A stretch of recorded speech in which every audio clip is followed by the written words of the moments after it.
Welcome to Long Island Grown, our conversations with local farmers and local food and beverage producers. This is the second year for Long Island Grown and the sixth year that Peconic Land Trust and Bridge Gardens have sponsored such programs. There are four conversations this year. The first one is the drink, the second one is the appetizer, the third is the entree, and of course the fourth is dessert. I'd like to thank Laura Donnelly, our moderator. Laura is the food editor for the East Hampton Star, a renowned local pastry chef.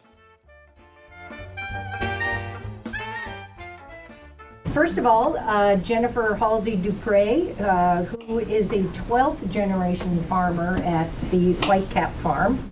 Your family has been farming out here since the 1640s? Correct. Currently on our home farm we have roughly 60 acres and 9 acres up at the milk pail. 20 acres of apples. We used to go out, plow, disc, beat the soil up, get rid of those weeds. Got to get rid of the weeds, turn the soil over. It does so much damage.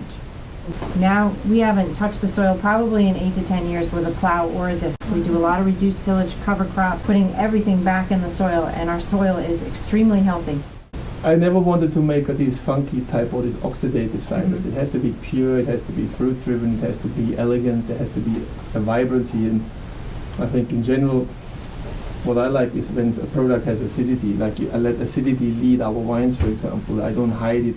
Now, Richard, cocktails have become, like you said, part of the meal, part of the dining experience. Tell us about that. Yeah, I think cocktail culture in the past few years has definitely exploded in a way that surprises, I think, even us. I think coupled with the rise of local distilleries and distilleries in New York State and ciders and the whole thing. So it all kind of comes hand in hand. But what is your favorite cocktail right now? so we have liquor, shrub, citrus, bitter.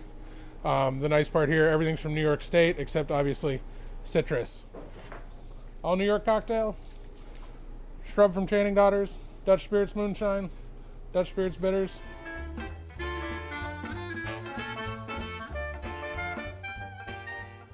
I only wanted to grow things or use things that were grown locally, and I thought it was really important to help do whatever I could to preserve the farms and the farmers who are working on the North Fork. I thought it was important to know the grower and to know how they were growing and what was, not only what was coming out of their fields, but what else was going into their fields. So the reason I find this so important is because if our East End food community is going to be independent of big food businesses, we really need to support the local farmers growing a variety of crops. So if they're not growing grains and they're not growing, wheat especially, we can't have local bread.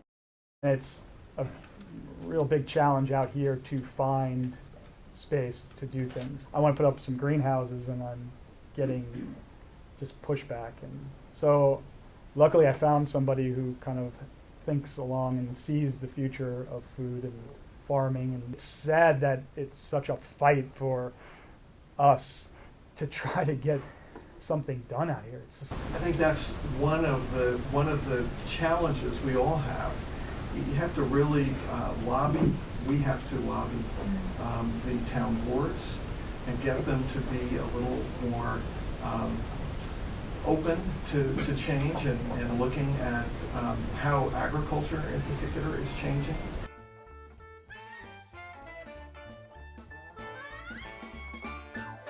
On the average, annualized out over the year, purchase about 60 tons a week of corn from local farmers here on the island. So, Mr. Halsey and his group and all of you here that are doing so much to help keep farming here, it's important for us all to keep this critical mass of farming that's left on the island, because I need the Fosters. I need some of the others to provide straw for me, to buy corn for me. Yeah, we can go out and buy stuff elsewhere, but before you start going out and buying more and more and more stuff from Lancaster, Pennsylvania, or Cortland, New York, it costs money. The things, we don't use, we're an all-natural product.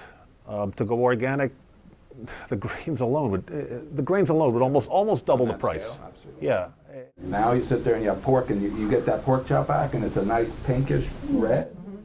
And that's the way pork is supposed to be, and that's what's important with the heritage breeds also, to work them, because they're naturally, genetically able to thrive outdoors and to actually put weight on and put meat that's flavorful. So I like it all. That's a 1,000 bird limit.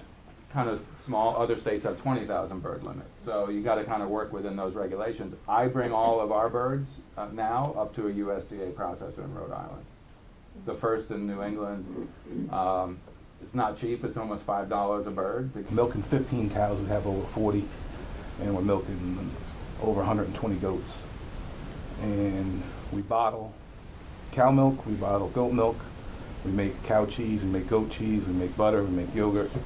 We're going to start making local ice cream this year. And then that led into providing beef and pork. So our pigs are fed the whey from the cheese production. They get fed all the whey, which is high in protein. So I said, you know what, there's got to be 100, 150 people on this island that want what we're doing. And we've found the majority of them now, and we're delivering right to their house a package each week. We take it right to them, and we know the first of every month, everybody gets billed, and we know what we're doing.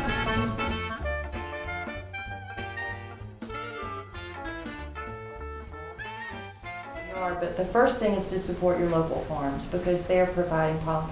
They're the ones that give me a spot for my bees. They want them for pollination services. The other is to support people like the Peconic Land Trust, who's preserving land, because we're losing a lot of our wild habitat. Most of their nectar sources, about 80% of their nectar, is not coming from the farm. It's coming from wild trees, bushes, shrubs, whatever. Without that, we're not going to have honey. We're not going to have honeybees.